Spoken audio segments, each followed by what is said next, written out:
Hello বন্ধুরা, আসসালামু আলাইকুম। আপনারা কেমন আছেন?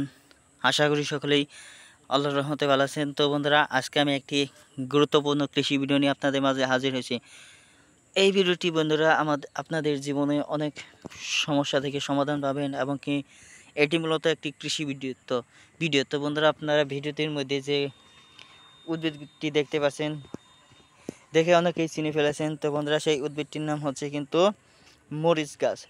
তো বন্ধুরা, স্ক্রিনে দেওয়া সেই মরিচ গাছটি কিন্তু একটি দেশীয় জাতের মরিচ গাছ। এই দেশীয় জাতের মরিচের মধ্যে অনেক উপকার রয়েছে এবং কি এর মধ্যে এটি কিন্তু খেতে খুবই সুস্বাদু।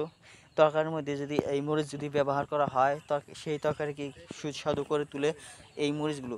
এবং কি বন্ধুরা, এই মরিচগুলোর বাজারে যেহেতু এই মরিচের দাম বেশি, সেই হিসাবে আমি আপনাদেরকে একটা পরামর্শ দিতে চাই। সেই পরামর্শ হচ্ছে, আপনারা এই দেশীয় জাতের মরিচের চারা রোপণ করা শুরু করুন।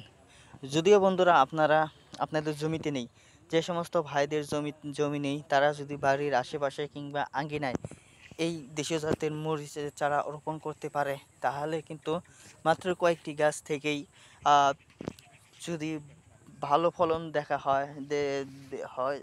দেখা দেয়, তাহলে কিন্তু সেই কয়েকটা গাছ থেকে কিন্তু তারা নিয়মিত খেতে পারবে এবং কি সেই আপনাদের মরিচ কিনতে যে টাকাগুলো লাগে, অনেক টাকা, সেই টাকাগুলো কিন্তু বেঁচে যাবে। এবং কি শুধু তাই নয়, এই মরিচ দিয়ে আপনারা এবং কি বিছন রাখতে পারবেন। অর্থাৎ এই বীজগুলো সংগ্রহ করে তারপর আপনারা যদি বাড়িতে রেখে দেন, সেই বীজগুলো দিয়ে আপনারা আবারও রোপণ করতে পারেন।